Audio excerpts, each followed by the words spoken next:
So it's day 4, and we decided to go to the horses. And in all our adventures, the horses always somehow fit in there.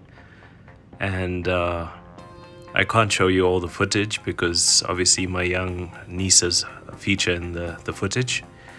So what I will do is just show you some pictures of the horses and videos, and also some footage of our colleagues actually going out on the trail on the mountain. It was an amazing experience.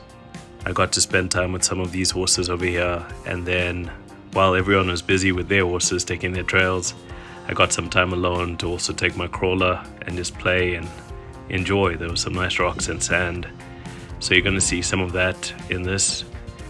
And yesterday we did a lot of RC crawling, more than I've ever done before. And I must say, if you are a fan of RCs and you're watching this, the Element Night Runner with the Hobby Wing Fusion or Fusion Pro is just amazing.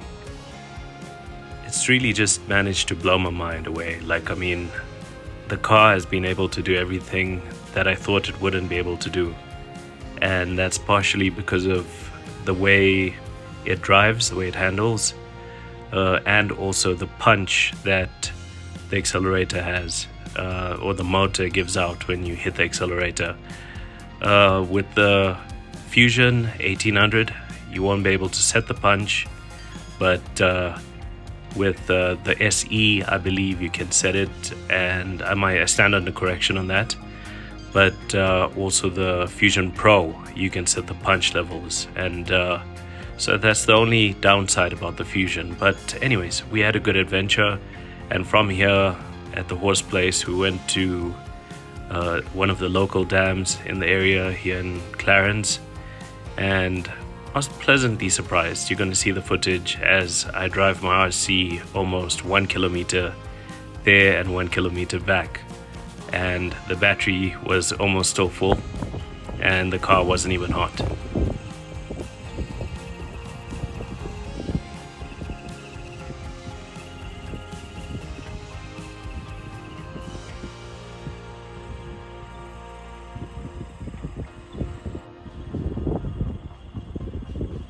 The Quick Run Fusion 1800 is quite slow, but it's got punch. You can't set that punch, but in the Night Runner there's only one speed, only one gear. You can't change gears like in the TRX4 or in the Challenger or in the RGT LC 76. But even with this one gear, it's quite fun. In obstacles where you need momentum, this motor has enough punch to give you that momentum to get over it, as you can see right over here. And I will use that punch to actually get up. And it was quite interesting. It's quite an interesting experience to try out this motor, and I have had a really good time with this current setup. The Night Runner, as it is, stock standard, with the same tires and a Quick Run Fusion. I don't know how this would perform with the Fusion Pro.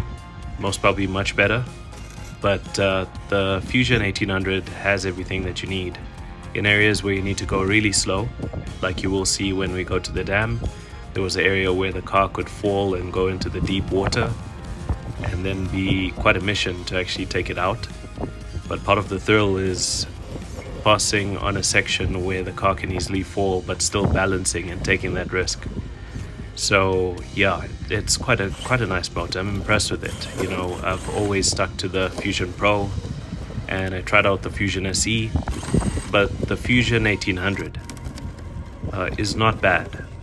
Setting one enabled, that turns on your full FOC, which gives you this very controlled motion, to a point where in some of my previous videos of this build, the car was sort of like jerking slightly as it goes forward. That was not the motor, that was me on my side, because I wasn't pressing the accelerator at a constant rate. It was an amazing experience. So here I'm just going to play in the sand, as you see, and then at some stage we will go to the dam, and this car will follow me all the way on the trail. I believe these are 1.5 tires on this car, and even with the 1.5 tires, it still performs pretty well. A lot of people blame the mishaps and the lack of capability in certain areas on the IFS at the front, but I honestly believe if you had to put 1.9s on this RC, you would get a bit of rubbing. Obviously, you'd have to modify the body, but I think it would be pretty much on par with any of the other crawlers that have a solid axle at the front, because there's that section at the bottom of the axle that actually gets caught on rocks. It only doesn't match up to the crawlers that have portal axles. And obviously in this specific one, you're looking at the scaleness of the build. You know, something that gives you the closest experience to a double cab, bucky as we call it in South Africa, ute as they call it in Australia, or truck as they call it in America. So yeah, it was quite interesting, quite fun, and you'll see me just play around over here for a bit, and then we'll go to the other place.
So after a while, we decided to give the horses a bit of a break, and we headed out to the Clarens Village Conservancy. There's a small dam in there, or pool of water, and it's quite nice to actually go there and just relax. So we are driving there right now, even as you can see in the video. And up next, you're going to see clips of us when we arrive there, and the RC car crawling along in front of me or behind me, and going all around the dam area.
just to wrap up, I've been pushing this car for nearly 800-900 meters, or even more than a kilometer at high speed while hiking. 1,000, 2, 1,000, 3, 1,000, 4, 1,000, 5, 1,000.